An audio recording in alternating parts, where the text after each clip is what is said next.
تیری طرف لوٹ کر ہمیں آنا ہے۔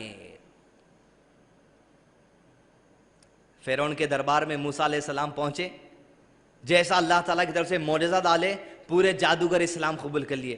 فرعون نے کہا قبل اس کے کہ میں تمہیں کچھ کہوں تم اسلام لے آئے، تمہیں لٹکا دوں گا، ایک ہاتھ کو کاٹ دوں گا اور ایک پیر کو کاٹ دوں گا۔ مصیبت کی اطلاع ملی، مومنوں کے لیے خوشخبری ہو گئی۔ فرعون کو پورے جادوگروں نے جواب دیا۔ قرآن میں اللہ تعالیٰ فرماتے ہیں، ان کا ترجمہ اس طرح ہے، اے فرعون اگر تو ایسا کر دے کہ ہمارا ایک کاٹتا ہے کاٹ دے، ایک پیر کاٹتا ہے کاٹ دے، اگر ایسا تو کر دے اور یہ کرنے کی وجہ سے ہم مر بھی جائیں، یاد رکھ فرعون اگر مر بھی گئے تو اللہ کے پاس ہی لوٹ کر جانے والے ہیں۔ یہ معاملہ ہونا چاہیے، غم نہیں کرنا، مایوس ہونا نہیں ہے۔ اللہ کے نبی صلی اللہ علیہ وسلم دعا سکھائے، اللہم انی اعوذ بک من الہم والحزن، اللہ غم سے، صدمے سے اور انتہائی جو سو کسی چیز میں کھو جانے سے، یعنی صدمہ لے لینے سے ہم کو جو سو محفوظ رکھنا۔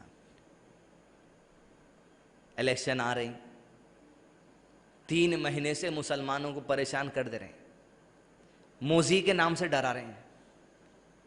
کیا کر لیتا بھائی انہیں؟ کیوں غمزدہ ہو جا رہے ہیں؟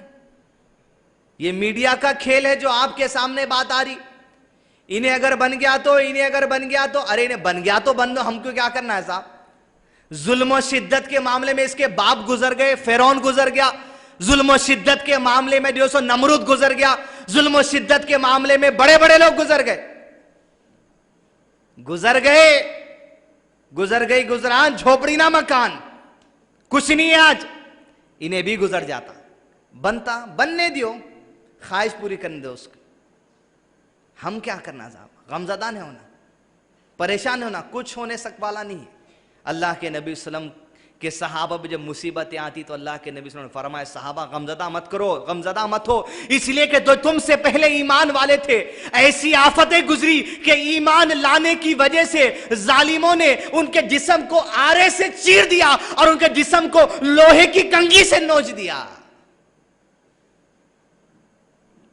کچھ بھی ہو سکتا۔ جو ہمارے پاس خوشخبری ہے، یہ سارے معاملات کو جھیلنے کی، سارے آفتوں کو جھیلنے کی جو خوشخبری، جو ہتھیار اللہ تعالی ہم کو دیے، وہ ہتھیار شہادت ہے،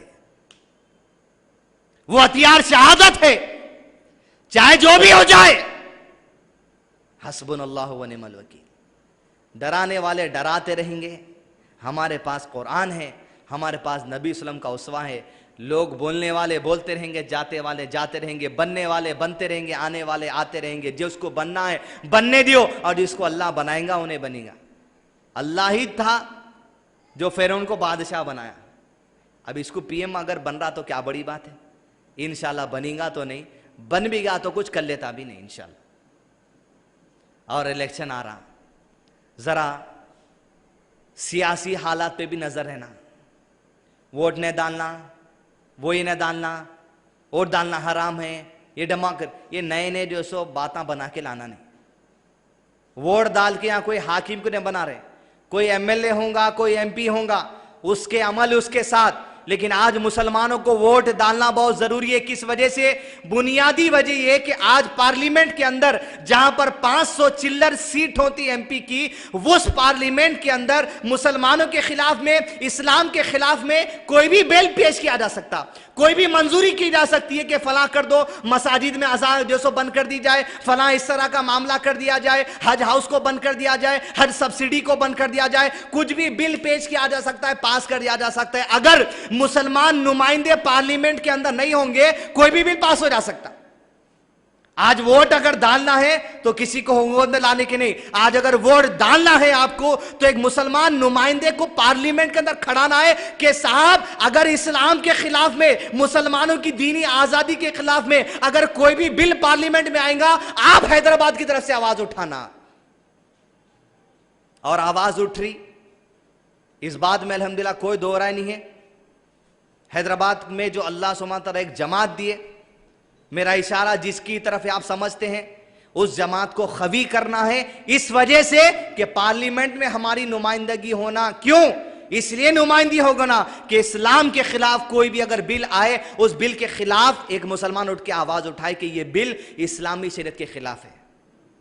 مثال اگر آپ کو بیان کو، حال ہی میں فورن ڈائریکٹ انویسٹمنٹ بل پارلیمنٹ کے اندر پاس ہونے والا تھا. حیدرآباد کے ایم پی نے آواز اٹھائی کہ اس کے اندر ایسے قوانین ہیں، ایسے اس کے اندر جو سو قوانین ہیں، اگر یہ بل لاگو ہو گیا تو پھر کوئی بھی مدرسوں کو جو باہر سے چندہ آتا ہے وہ سارے چندے کی جانچ ہوگی.